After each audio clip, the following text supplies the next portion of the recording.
dos lugares. Acesse novafmsv.com.br. Nova FM 87.9. Nova FM 87.9. Jornalismo Nova FM. Em 5 segundos, Manhã de Notícias.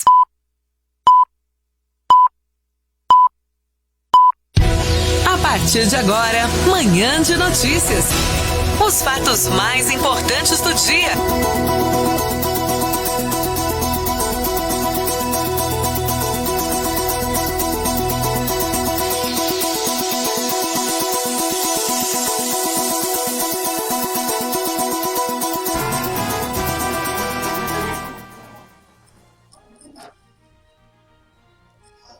Olá, bom dia. Hoje é terça-feira, dia 28 de abril e começa agora o Manhã de Notícias. Um bom dia para você, ouvinte da Nova FM, que nos acompanha hoje pelo 87.9, pelo Facebook Nova FM SV. Eu sou Roberta Lemos e a partir de agora você confere os principais fatos do Brasil e da nossa região.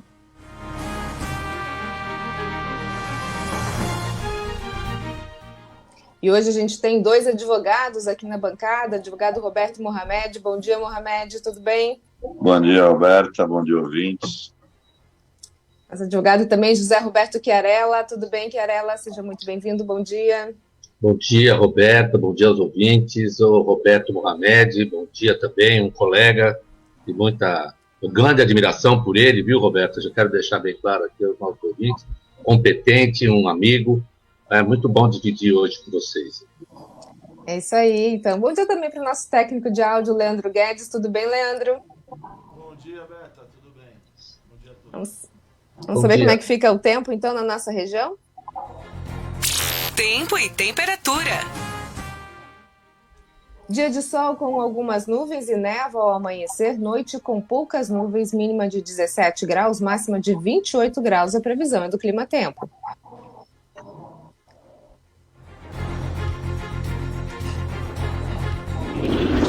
Nova FM, serviço. E neste momento, a travessia de Balsa Santos-Guarujá opera com 5 embarcações e o tempo de espera é de 10 minutos no lado de Santos e 10 minutos no lado do Guarujá. E vamos agora aos destaques desta terça-feira. Mais de 30 empresas do Porto de Santos aderiram ao movimento solidário Ação Porto Cidade, lançado pela Santos Port Authority, Autoridade Portuária de Santos. O objetivo é fazer doações e auxiliar os municípios da Baixada Santista no combate à pandemia de Covid-19. As doações foram realizadas para apoiar 3 pilares: saúde, alimentação e assistência social. Elas são feitas com base nas necessidades apontadas pelas prefeituras e instituições da cidade. A SPA fez uma doação no equivalente a R$2 milhões em equipamentos de proteção individual e produtos para desinfecção e higienização, especialmente álcool em gel, para as prefeituras de Santos e Guarujá. Cada município está recebendo cerca de R$1 milhão.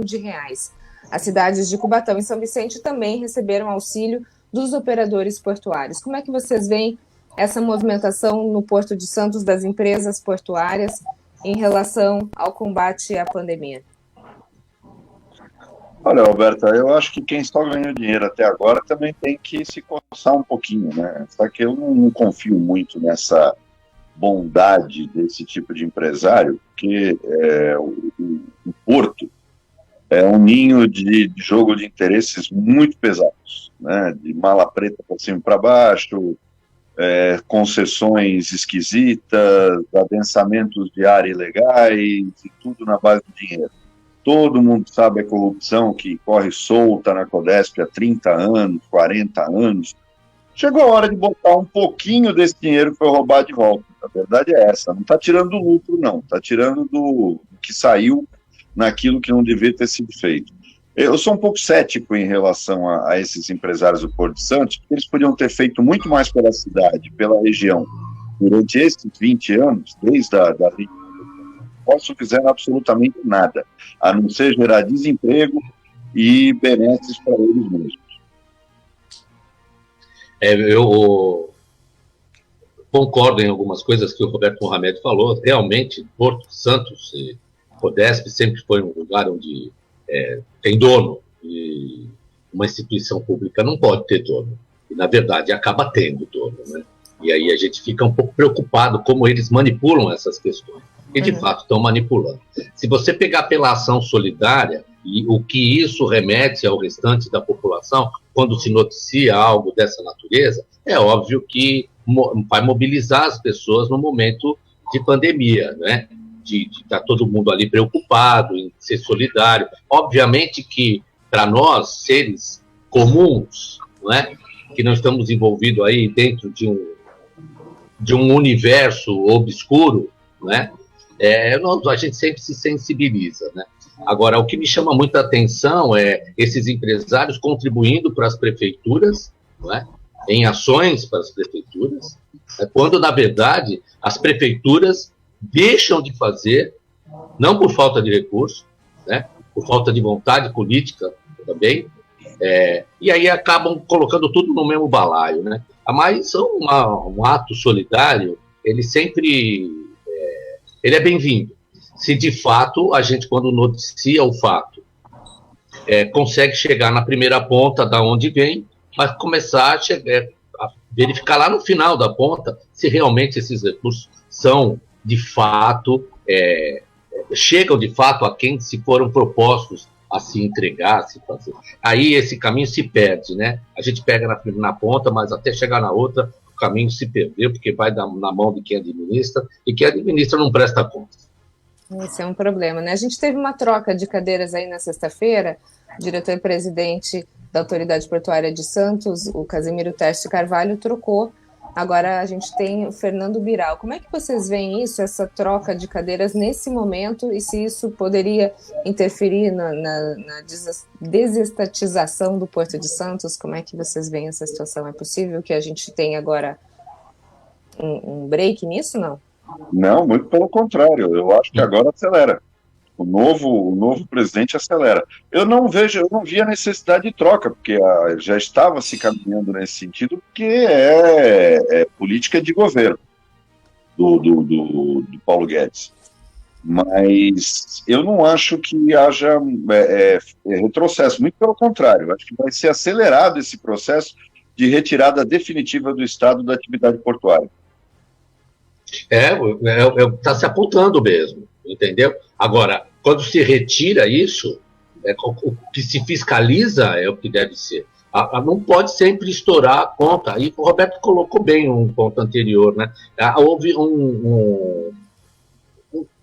não se contribui para fomentar emprego, entendeu? Se contribui para se diminuir o emprego. Só que acontece o seguinte: quanto mais eu automatizo lá o porto, torno o porto mais eficaz, que é de fato um caminho que a gente sem volta, eu preciso reempregar, eu preciso dar oportunidade. Eu tenho gente lá, que precisa trabalhar. Então, antigamente as paredes, tudo aquilo do jeito que era, né? O estivador era um trabalhador indispensável para o porto. Hoje nós estamos vivendo momentos de grandes dificuldades lá, né? E isso vai gerar um impacto na cidade, de fato, vai gerar um impacto na cidade. E todo o dinheiro que entra, o recurso que entra no porto, né? A cidade ainda não sabe como abraçar isso, né? Vira lá uma servidão de passagem mesmo. Os caras entram no porto, passam por ele e vai embora. E fica o que aqui? Não fica nada, né? Aí o município tem que tomar um cuidado com isso, tem que fazer... Eu fico muito preocupado com esse final de legislatura do Executivo, né, que descaradamente beija o anel do governo do Estado, né, e assim caminha. Então, eu fico preocupado com essas coisas. Eu acho que essas coisas, eu sou um cara muito comedido, sabe, nas questões de crítica, mas é o que a gente tem visto, e hoje tem visto de uma forma muito descarada, que é o pior. Antes a gente via ainda de uma forma mais... Mas hoje não, né? Hoje a gente fica esperando para ver o que o governador faz para o resto fazer. O resto Santos, né? É por aí. Roberta, tem um detalhe nessa questão toda que puxa essa troca de presidência na Codesp. Nós vivemos num país que não valoriza a história, não procura a história e não lembra o passado. Esquecendo que o passado é que nos ensina a traçar o futuro e a viver o presente, planejar o presente. Quando existia a Companhia Docas de Santos, a cidade nasceu em torno dela. era uma companhia privada, mas que tinha uma preocupação constante. Quanto se fez nessa cidade através da própria Codesp? De construção de colégio, construção de hospital, tudo. Ela tinha uma participação efetiva na vida da cidade. Hoje o Porto suga, e mais nada. Depois que no governo Papa houve a transformação da área ambiental, de preservação ambiental, da área continental, em área de interesse portuário, ninguém perguntou quanto custou até hoje, e o Papa saiu como bom moço do governo dele. Tem gente que fala até que quer ir de volta, mas ninguém lembra disso, ninguém lembra que ele pegou toda uma faixa de preservação ambiental na área continental e transformou em área de interesse portuário. No dia seguinte já tinha dono. Eu tinha vários terminais dono, coincidência, né? Todo mundo já estava negociando a compra daqueles terrenos. Mas todo mundo diz que sai pobre da prefeitura tal, e vai viver só de salário de cada um. A gente está vivendo novamente esse processo. Nós vamos ter uma nova onda de intervenção, cada vez gerando menos postos de trabalho, mais automatização. É o futuro? Eu não discordo disso. Mas você tem que ter um mínimo de consciência social. Ao invés de comprar máscara e luva, que é obrigação do poder público, se gerar emprego, está sendo muito mais solidário no momento de crise e não mandar ninguém embora, do que fazer demagogia que eles estão fazendo, para depois fazer reunião no clube de servir e dizer, olha como a gente ajuda os outros. Pois é, eu concordo com ele. Exatamente. É isso aí. Eu penso da mesma forma. Vamos falar um pouquinho de educação, então? Os alunos da Rede Municipal de Ensino do Guarujá retornaram ontem ao ano letivo de maneira remota. O projeto de ensino remoto vai beneficiar mais de 34 mil estudantes. A iniciativa online estará disponível no site da Prefeitura, com acesso pela aba Educação e, em seguida, Estudo Remoto. Os conteúdos serão disponibilizados semanalmente. Nessa primeira semana, os alunos terão até quinta-feira para se familiarizarem com a plataforma. De 11 a 15 de maio haverá postagem das atividades e início da interação com professores para auxílio, interpretação, esclarecimento de dúvidas e resolução das atividades propostas. Com relação aos alunos que não possuem acesso à internet, a Secretaria de Educação, Esporte e Lazer de Guarujá explica que os pais ou responsáveis deverão se dirigir até a unidade de ensino, retirar o conteúdo que será disponibilizado impresso e semanal. Aí eu gostaria de ouvir um pouquinho até o Chiarella, que eu sei que também é professor em escola. Como é que você tem visto, Chiarella, essa questão das escolas? Tudo bem que ninguém se preparou, pegou todo mundo de surpresa, né? Mas essa questão do ensino remoto, tanto da parte de ensino público quanto escolas privadas, e qual que é a posição dos alunos, dos pais, dos professores, fazer um cenário geral disso aí? Bom, primeiro que o ensino remoto, ele está aí, né? Quando a gente fala em rede particular de ensino, o ensino remoto é algo que você consegue estar muito preparando bem eles, né? E se preparam para isso. Agora, quando a gente fala de ensino remoto para a rede pública, aí a coisa muda completamente de história. Primeiro que eu preciso, as coisas estão acontecendo de forma atabalhoada. Eu vou ter um mecanismo, né, um aplicativo para desenvolver, que são alguns aplicativos que existem no mercado, que fazem as suas classes remotamente, os alunos entram nessas classes, mantêm esse nível de estudo. É uma coisa, é um fato, né? E depende de que nível de estudo que nós estamos falando. Nós estamos falando em Fundamental 1. Fundamental 1 precisa ser tutoriado. Se eu não tiver presencialmente para eles, eu tenho que ter alguém dentro de casa. Nós estamos falando na rede pública, né? E outra, nós estamos falando eu tenho que ter pacote de dados. Se o cara não tem internet dentro da casa dele, ele vai fazer o quê? Ah, não, aí se desloca, vai até o colégio. Nós estamos criando desiguais. Essa que é a verdade. Então, o governo, para mudar essa história... E outra, né? Quando eu vou para o Fundamental 2, por exemplo, Fundamental 2, eu consigo dar conteúdo para eles. O que eu quero? Quero educar ou quero ensinar? Eles vão sair com esse conteúdo? Como que eu vou avaliar? É a avaliação que conta nesse momento? Então, como vão voltar esses alunos depois de um momento de quarentena? Eu acho que o ensino remoto é algo que quando eu for para o ensino médio e para a graduação, eu não tenho dúvida que isso funciona. O EAD está aí, o ensino à distância está aí. Agora, eu preciso ter instituições, e o privado faz, e o Estado continua não fazendo absolutamente nada, né? Por que eu digo que não faz nada? Eu estou oferecendo. Estou oferecendo o quê? Eu preciso, primeiro, é que eu tenho que ter, né,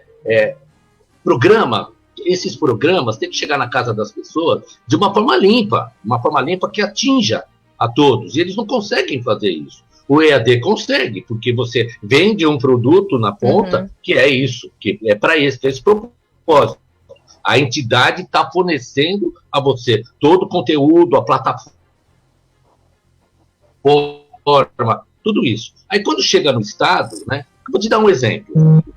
Uma família tem lá seus 4 filhos.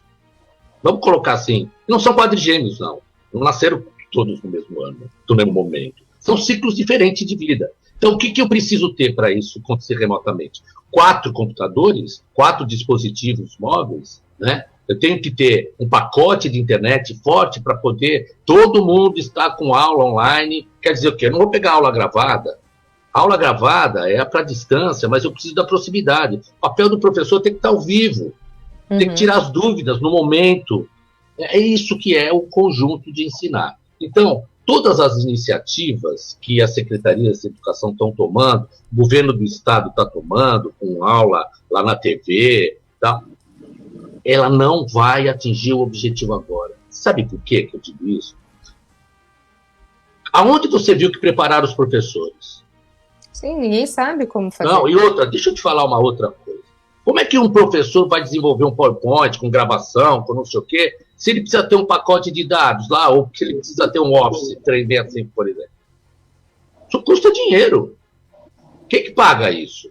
Quem que paga o pacote de dados do professor? Sabe, e outra, a neutralidade de rede, é algo que a gente discutiu bastante, né? Desde a época da minha pós-graduação lá no Mackenzie em Direito Digital e Telecomunicações, depois veio o Marco Civil da Internet e tal. Eu não sou muito novinho mesmo, né? Então a gente já está muito nessa. E não aconteceu nada até agora, né? E outra, internet é gênero de primeira necessidade. E o governo tem que começar a dar isso para os menos favorecidos. Senão eu vou continuar criando desiguais, passando por um ano letivo onde ninguém aprendeu.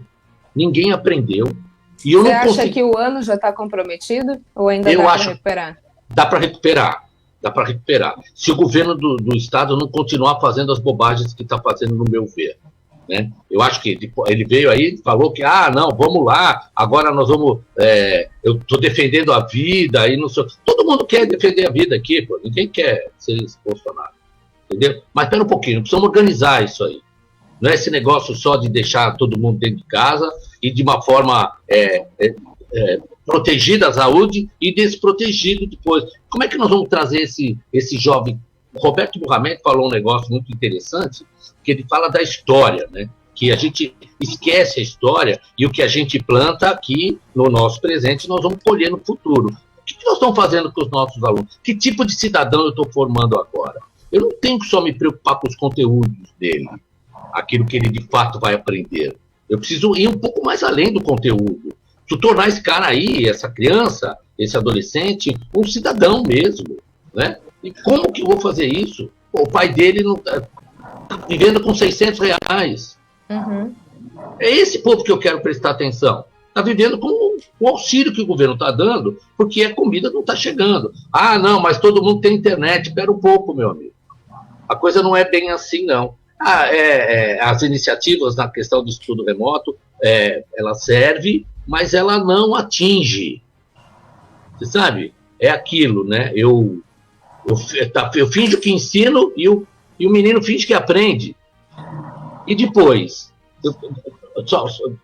não querendo me estender muito, mas eu preciso fazer uma análise na questão da educação que toca muito no meu coração, que é isso que eu quero, que eu gostaria que mudasse, né? Por que eu digo isso? É assim, ó, a gente pega os mais favorecidos, né, eles conseguem ter boas escolas. Então, quando eu tenho boas escolas, Eu faço uma vida estudantil forte, não é?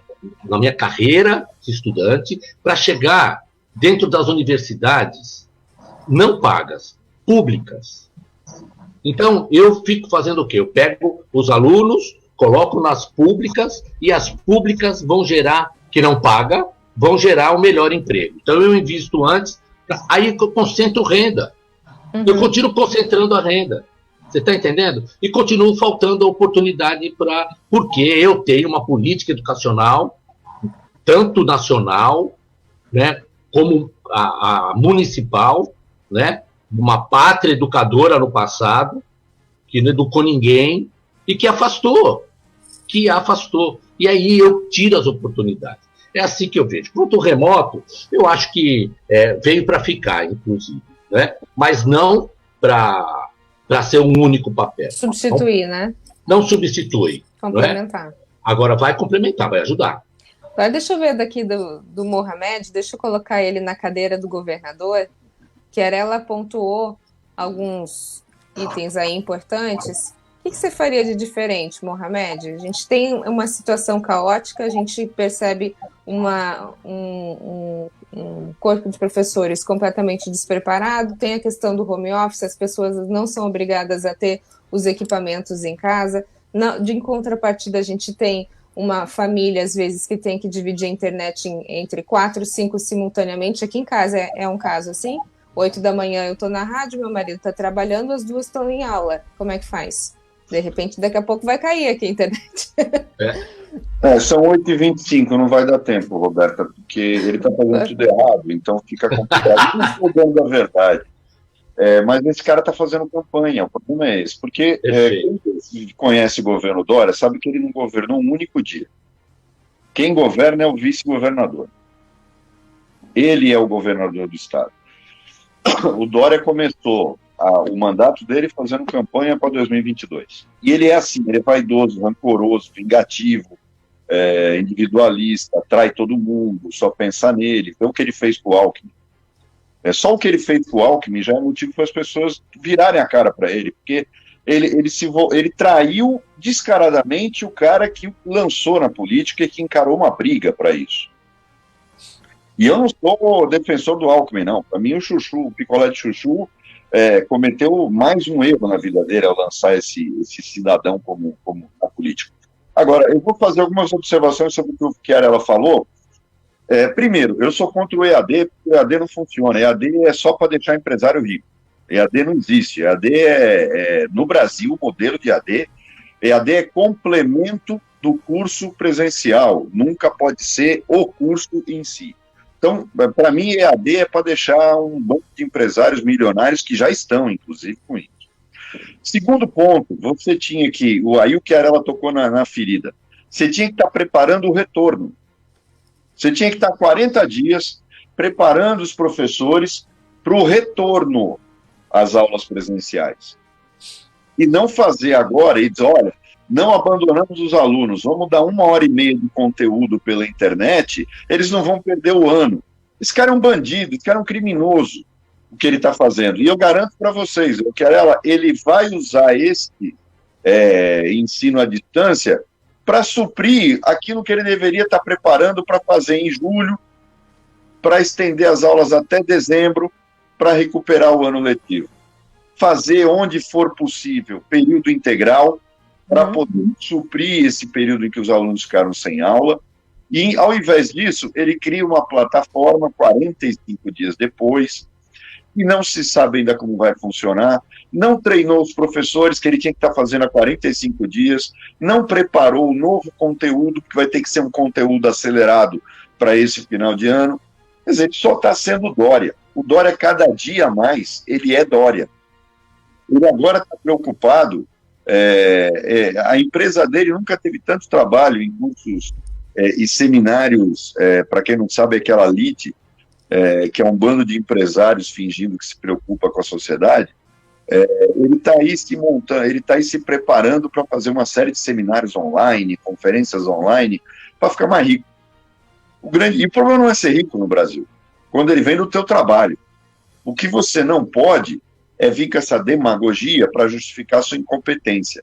Você passou 45 dias sem fazer absolutamente nada, sem planejar nada, e vem agora com conteúdo, como vocês falaram. O mundo ele faz de conta.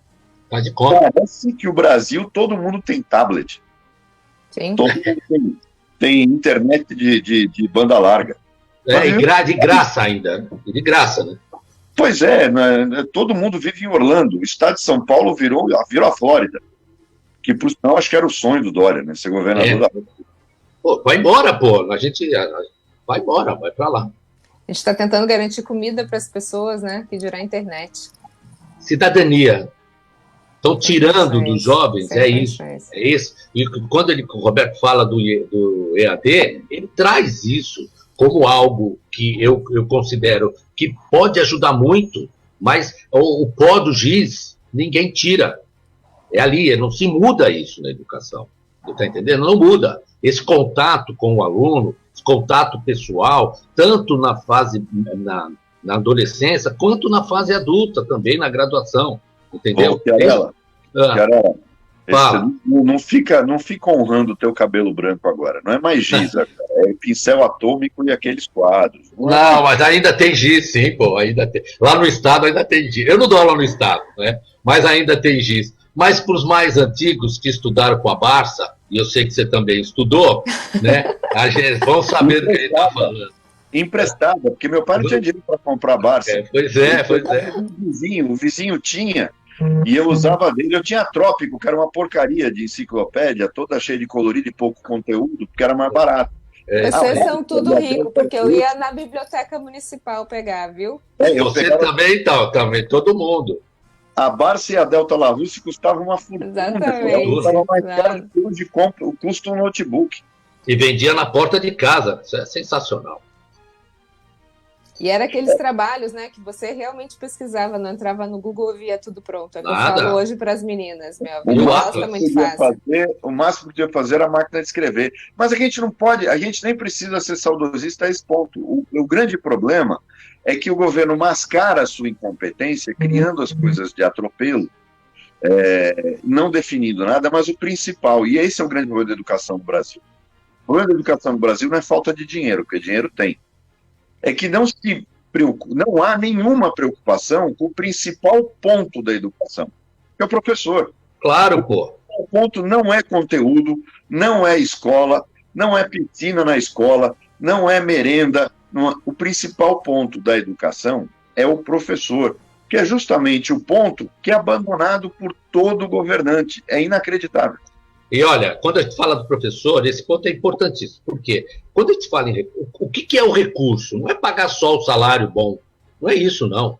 É investir no professor para ele aprimorar os seus conhecimentos. Ele precisa de atualização, ele precisa de metodologias novas que a gente tem. Ele tem entendido que as novas gerações que vêm, que nós estamos tratando hoje da geração milênio, eu não gosto muito de ficar dando nome, Y, X, Z, mas em termos pedagógicos, para a gente entender quais são essas gerações, elas são gerações que precisam ter atenções diferentes e sempre aluno é igual, não muda. Geração muda, mas o aluno é igual, entendeu? A forma como ele lida com a educação é igual.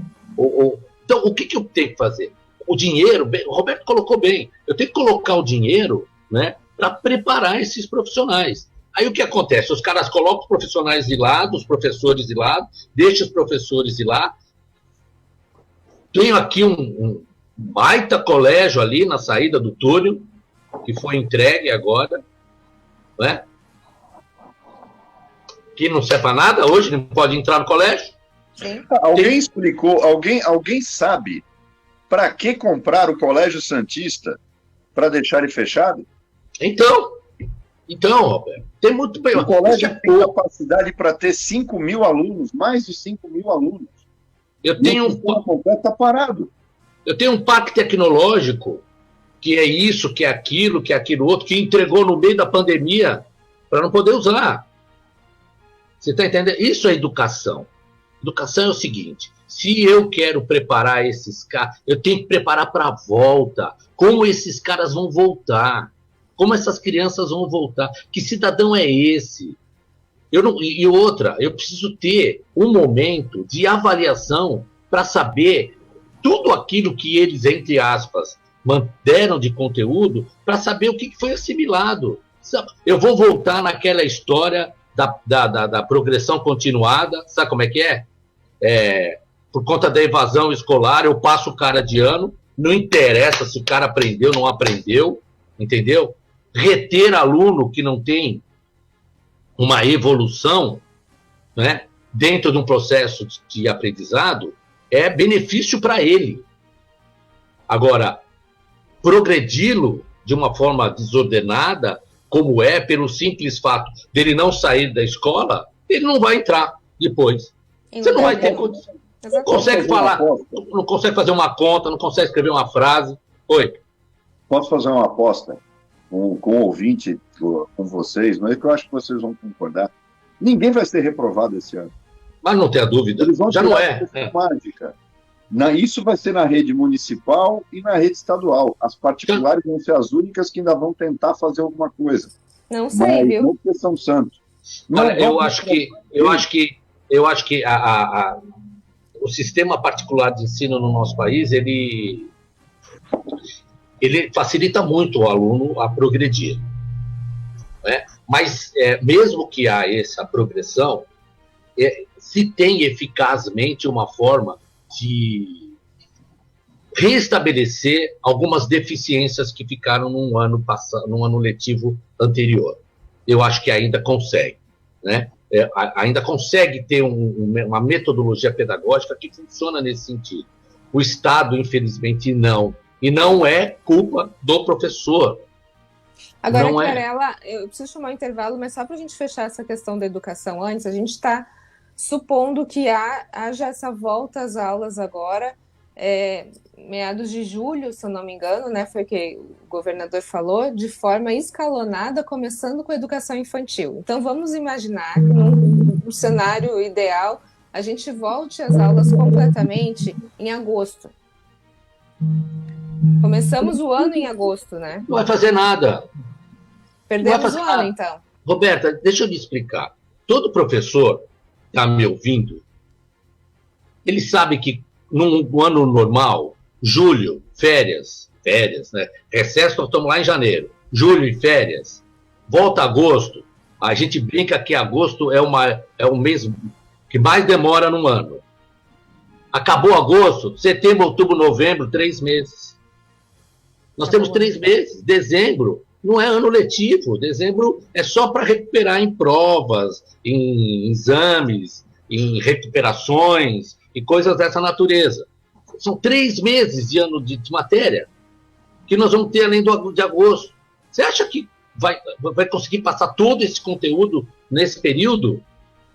Óbvio que não. Por que não fazer como era o Campeonato Brasileiro antigamente, o Campeonato Paulista, que passavam de um ano para o outro, porque botavam tanto clube para jogar que não dava tempo de fazer em um ano.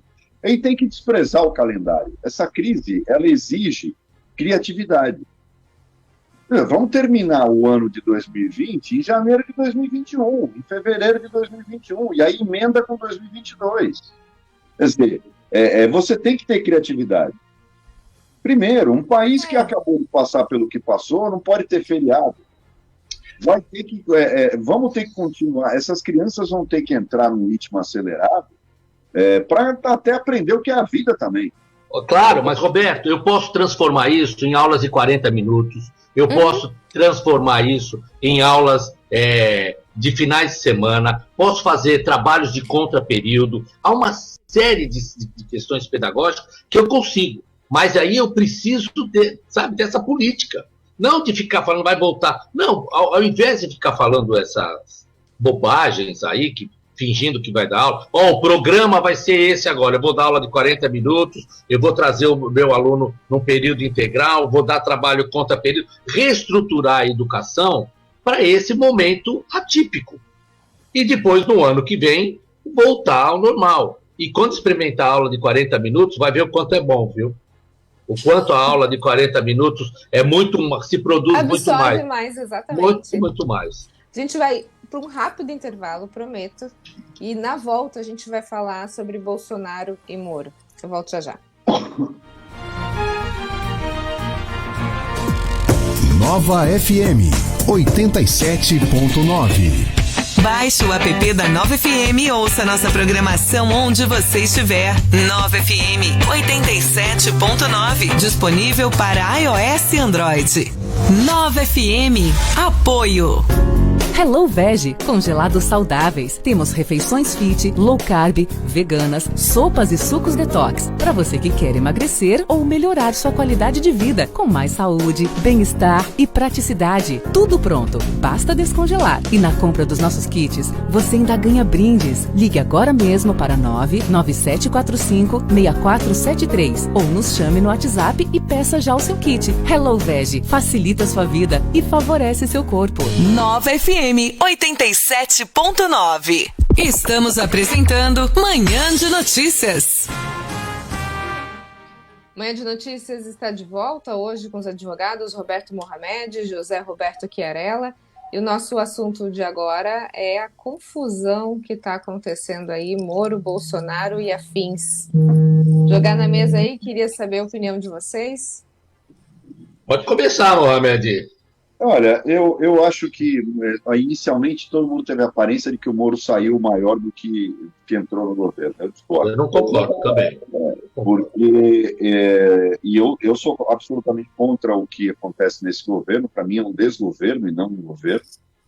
Eu vi agora uma declaração do Ernesto Araújo falando que o mundo está sendo objeto de uma revolução comunista. Quer dizer, esse cara botou um monte de doentes no governo dele. Tinha pouca gente séria, mas eu não acho que o Moro era o herói que se coloca. Era um juiz federal que cumpriu a obrigação dele. Virou herói num país que não tem heróis, né? Herói no Brasil tem que ser esportista, porque a gente despreza os verdadeiros heróis desse país. Mas o Bolsonaro, ele continua sendo Bolsonaro, né? Ele tinha que acabar com aquela entrevista. Ontem à noite eu estava ouvindo na Bandeirantes uma entrevista do Temer, que não é exemplo para ninguém, mas ele falou uma coisa, a primeira coisa que o senhor recomendaria ao Bolsonaro, ele falou acabar com aquela entrevista na saída do Palácio antes de ir para o trabalho. Ele tem que acabar com aquilo, porque ele só fala bobagem. E ele tem que entender, quando o Trump vira no microfone e fala que tomar detergente faz bem para o coronavírus, e ele falou depois, mas eu fui sarcástico, mas ele é o presidente da República. Imediatamente começaram a tomar detergente nos Estados Unidos. Nós estamos falando dos Estados Unidos. Então, quando o presidente da República fala que as pessoas têm que ir para a rua, que pode desmatar a Amazônia, que vai regulamentar assentamentos irregulares, tal, você vê o que ele provoca. Esse cara é em si um dano à sociedade. Ele foi eleito porque ele representou a imagem do anti-PT. Só que todo mundo está vendo o que a gente fez. Eu não vejo ameaça nenhuma à democracia, gente. Eu tenho falado, Roberto Chiarella, que ele não praticou uma coisa. Ele tem uma diferença, um abismo entre o que ele fala e o que ele faz. Ele não praticou nenhum ato atentatório à Constituição, ao Estado de Direito. É o que ele fala. E o fato dele nomear comediantes para o Ministério. Damares, Ernesto Araújo, Weintraub, do fato dele ouvir o Guinho, o Luizinho e Zezinho, que são os filhos dele, e o Peninha, aquele maluco que fica lá nos Estados Unidos, o Olavo de Carvalho. Esse tipo de comportamento dele, esvaziando o núcleo duro, o núcleo sério do governo dele, é que me preocupa. Isso me preocupa muito. O Moro errou demais, na minha opinião. Já tinha que ter saído do governo ano passado, porque ele foi humilhado desde o momento que ele tomou posse. Ele não deveria ter aceitado aquilo. Ele deveria chegar para o Bolsonaro e falar: o senhor gosta tanto de mim? Me nomeia para o TRF. E fazer carreira, que era o lugar que ele tinha que estar. Eu sou totalmente contra juiz entrar na política. Eles têm uma visão completamente diferente. Eles vivem num mundo à parte. O Chiarella é advogado e sabe disso. Eles vivem no mundo de Bob. Cercados, só sabem mandar, são cercados num mundo irreal, absolutamente fantasioso, distantes da realidade, principalmente os federais, muito mais até do que os juízes de direito, que lidam com a realidade do dia a dia. E está aí o exemplo. Agora, um cara que fica salvando um monte de conversa no WhatsApp já estava preparando tudo que ele queria óbvio, fazer. né? Óbvio. É óbvio isso. Quer dizer, eu não vejo, eu acho que aí é o seguinte, é uma disputa do demônio com o capeta. Não tem santo, não tem ninguém aí bem intencionado. Agora, um presidente da República não pode ser guiado por vaidade e por 3 filhos com problemas mentais. Eu acho que ele tinha que estar sendo guiado pelo bom senso e ouvindo quem tem alguma coisa a acrescentar. Eu não conheço o novo ministro da Justiça, ele é da Advocacia da União, mas independentemente de quem ele, do que ele seja, ou da onde ele venha, eu acho que o principal, o que se espera agora é que esse novo delegado que assume a Polícia Federal, é óbvio, isso aí está na cara, e colocaram um amiguinho de família. Não vá fazer com que a Polícia Federal passe a ser, porque ao contrário do que o presidente falou, porque ele só fala bobagem, quem tem que dar relatório de inteligência para ele é a BIM, não a Polícia Federal. Eu acho que a Polícia Federal, assim como o Banco Central, deveria ter mandato. E ser eleito pelos próprios delegados federais. Eu ouvi outro dia o seguinte, se o delegado da polícia, o diretor da Polícia Federal fosse eleito pelos delegados, ele ia ser corporativista. Se todos os órgãos de controle do Estado tivessem mandato e fossem eleitos pelos seus pares, com mecanismos de controle social e político, um controlaria o outro. Eles não seriam corporativos. O que não pode é você ter uma Polícia Federal, um Ministério Público Federal, um Ministério Público Estadual na mão do presidente, do governador. Isso tinha que acabar. Tinha que acabar. Por que o presidente do Tribunal de Justiça é eleito pelos membros do Tribunal de Justiça? Por que eu não posso fazer a mesma coisa na Polícia Federal? Por que eu não posso fazer a mesma coisa no Ministério Público Federal? Eles não são agentes do governo, eles são agentes do Estado. Então eles têm que estar preparados e livres para investigar e agir contra quem está no poder. Você não quer ser perseguido? Simples, trabalha direito. Se trabalhar direito, ninguém te persegue. Olha, o Bolsonaro, eu vejo nenhuma atitude, o Mohamed colocou bem, nenhuma atitude do Bolsonaro foi um atentado à democracia do meu país. Muito pelo contrário, você não vê. Você vê muita bobagem ser dita. Isso sim. Os filhos, eles ajudaram a eleger e hoje estão atrapalhando sobremaneira. Né, por conta de pronunciamentos. Eles têm que entender que aquilo que se fala tem repercussão. Eu não posso negar também que ele tem lá uma legião de midiática na sombra, né, apontando, se alguém andar na minha sombra e pegar todos os meus defeitos, que são muitos, não é, vai pintar aqui algo muito ruim de mim. Mas eu tenho outras qualidades também. Então, eu não vejo esse equilíbrio. Não é? Aqui eu estou colocando de uma maneira geral. Não vejo esse equilíbrio. Eu vejo, mas por quê? Porque está dando combustível para esse tipo de atitude também. E outras nem tanto, criadas mesmo, para poder ter essa colocação hoje, né? Que você não precisa estar muito atento para ver que as coisas dentro do nosso país, elas são dicotomizadas, elas têm lados. E esse lado, o único que não tem vantagem é o Brasil e a população. Essa que é a minha preocupação. Quando a gente fala do Moro, né, o Moro ele veio crescendo, nesse crescente, por conta das atitudes que foram tomadas na Operação Lava Jato. Perfeito, foi lá, cumpriu o seu papel como juiz, reuniu as provas, teve o devido processo legal, diante do devido processo legal constitucional, ele foi, sentenciou e fez cumprir. Ponto. Fez o papel dele de juiz. Quando ele aceita um cargo de ministro, ele começa a entrar para o meio político. Tá certo? E ele tem que fazer o trabalho dele técnico. E entender que o trabalho técnico não se sobrepõe a um projeto de lei que depende da política para ser aprovado. Não é só técnico. Não é? A questão não é só essa. Aí, na hora de sair, ele comete erros e erros, para mim, gravíssimos, né? Como ele sai do ministério, eu acho que a coisa não foi como ele pensou que deveria entrar, que nem a foto. Agora, ficar printando algo em seguida, ao final da conversa, eu tenho minhas reservas com isso, sabe? Porque eu penso que aquilo houve de uma forma intencional para que se utilize. E outra, cabeça de juiz é isso mesmo. O Mohamed sabe como é que é também. A gente sabe. Eles são assim. E outra, eu mando. Mas você acha que tudo isso tem a ver com 2022?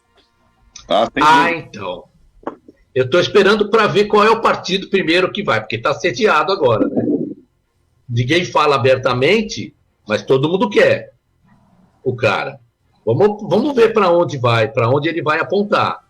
O DEM está namorando ele faz tempo, né? Tem outros, progressistas também. Então, os caras estão namorando o cara. Vamos ver para que lado ele vai apontar, né? Se é que vai apontar. Diz que não. Duvido. Eu tenho minhas dúvidas também. Vamos esperar um pouquinho, né? Eu vou fazer uma previsão aqui. Opa! Hoje ele está... PSDB. Então, aí, tá vendo? Aí. Sabe o que vai acontecer, né? PSDB, o Dória vai ter um filho, coisa que o mundo não tem. Mas você vai ver, ele vai conseguir ter um, viu, Roberto? Tem a previsão. Eu vou falar para você que o Dória tem um filho. Ele vai querer, viu? Você é o único no mundo que vai conseguir dar luz a um bicho ruim. E vai colocar nas escolas novas que vão surgir depois da quarentena. Eu acho que o Moro, nesse ponto, é um cara... Ele é inteligente e ele planeja. Ele é um cara muito novo. Eu não duvidaria que ele fosse para o PSDB para fazer uma dobradinha com o Dória. Olha, não tem coisa pior, viu? Porque o Moro, se ele fizer isso, Roberto, eu não acredito que tudo aquilo que as pessoas botam de fé nele hoje se permaneça. Sabe por quê? As coisas, elas vão... O Dória, ele está numa clarividência de nunca ter governado absolutamente nada, nem no município, que foi um trampolim para o governo do Estado, e agora nem o governo do Estado, que é um trampolim, uma constante campanha política para chegar lá na ponta, em 2022, e se tornar mesmo presidente do país. Esse é o sonho de consumo do governador Dória, é isso que ele quer. É nítido. Mas eu não consigo ver nenhum dos dois como plano B. Então, eu acho que... Seria vice de quem? Nenhum dos dois. Eu não acho que eles... Eu acho que são... dois bicudos não se beijam. Eu acho que ali não vai... É muita vaidade para dois lados, sabe? Um tinha que sair da vaidade, entendeu? Eu acho que é muito difícil. São dois grandes vaidosos. A gente vê isso. O Moro é pragmático. Então, mas, olha, vou falar, hein, cara. Escreve o que eu estou te falando. E quando você fala que ele vai cair no gosto... Chiarella, você tem aí 15, 20% do eleitorado que acha que o Lula é inocente. Você tem 15% que acha que todas as bobagens do Bolsonaro têm razão e que tem que ter golpe militar no Brasil. Quer dizer, idiota existe no mundo há muito tempo. As redes sociais e o mundo digital fizeram esses idiotas ganharem voz. Esse é o grande problema. Eu disse outro dia. A questão de 20 anos atrás, para você, por exemplo, o Olavo de Carvalho, para poder expor as bobagens dele, ele tinha que escrever livro. Hoje não, basta pegar uma câmera e fazer videozinho no YouTube. Então, mas ainda eu acho que essa parte, né, esse percentual da população não vai conseguir modificar um cenário maior. Modifica, você sabe por quê? Eu acho que aí é que a gente subestima. Você tem 15% aqui, radical de esquerda, 15% aqui de direita. Aí você vai falar, eu tenho 70% no meio. Só que esse 70% do meio anula voto, vota em branco, não vai votar e divide entre 10, 12 candidatos. O que acontece? Os 15 daqui e os 15 da outra ponta vão... Decide a eleição.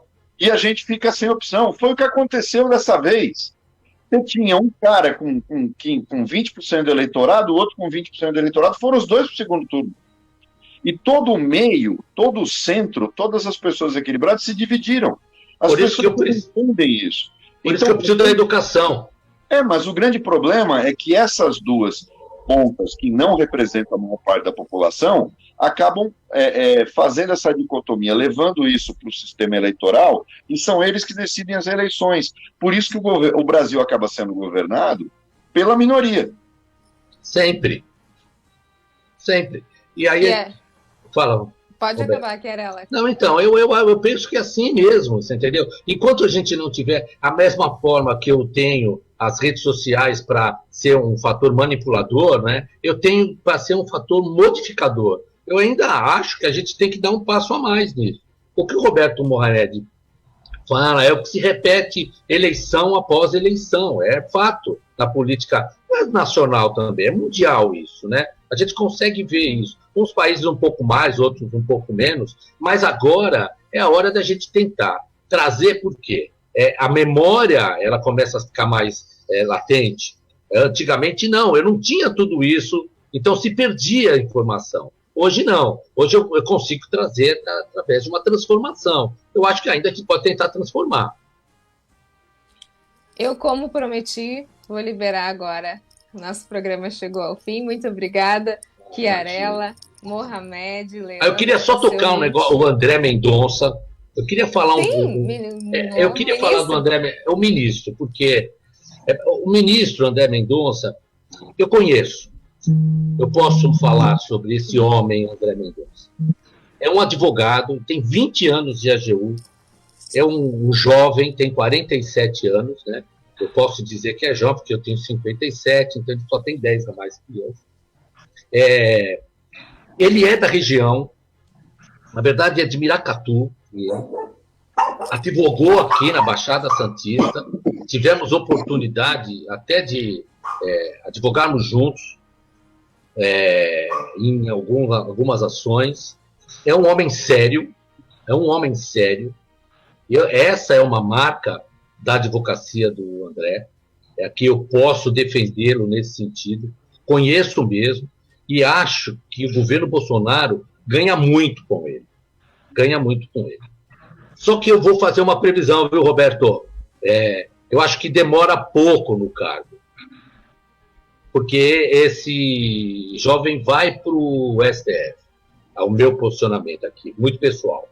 Eu acho que é um grande nome para compor aquela bancada lá que está precisando de grandes nomes. Lá eu tenho minhas reservas lá na Suprema Corte. Mas que é um nome que vai entrar para fazer alguma diferença também, né? Primeiro, das características desse jovem, da forma como ele lida com as coisas, sem contar nas questões de cunho pessoal mesmo, né, de amigo mesmo, da forma como ele lida, como sempre lidou desde a sua juventude, passou em concursos, se preparou para concursos, entrou para os seus cargos sempre pela porta da frente, nunca foi uma nomeação, simplesmente nomeação, sempre por capacidade técnica, né, por conhecimento, se conseguiu se preparar para os cargos, né? Tem seu doutorado, tem seu mestrado, é um rapaz que conhece, né? Hoje um ministro que conhece a advocacia, e até que enfim um advogado, né, Roberto? Até que enfim um advogado lá à frente de um ministério que tem a cabeça de um advogado, que até ontem era o advogado, né, que cuidava da AGU, era o chefe lá, era o que perdeu, tem status de ministro, mas tinha perdido a condição de tal. E agora voltou a ser. Olha, eu desejo toda a sorte do mundo para o ministro André Mendonça e que Deus abençoe a vida dele e que ele vai ter muita pressão, né? Mas que ele consiga lidar com essas pressões com sabedoria. Que a gente tenha mais notícias boas, né, Chiarella? É isso mesmo. Estamos precisando aqui. Eu precisava falar do André, viu? Não, obrigado, bem, viu, Roberto? Obrigado. O horário é seu. Obrigado, viu? Chiarella, Mohamed, muito obrigada pela participação de vocês. Espero que na próxima vinda de vocês a gente tenha notícias melhores. É isso aí. Obrigado, Roberta. Foi um prazer fazer o programa com o Chiarella e é sempre um prazer estar com você. Muito obrigada. Beijão, viu, Roberto? Um grande abraço, meu amigo querido. Fica com Deus aí, Roberto. Um abraço para vocês e aos ouvintes. Obrigada. A gente se vê amanhã. Até mais. Tchau, Tchau. Nova FM 87.9. Obrigada. Alô, ouvintes da 87.9. Eu quero deixar um convite a você, que você esteja participando de todas as nossas programações da Igreja Peniel, sede em São Vicente.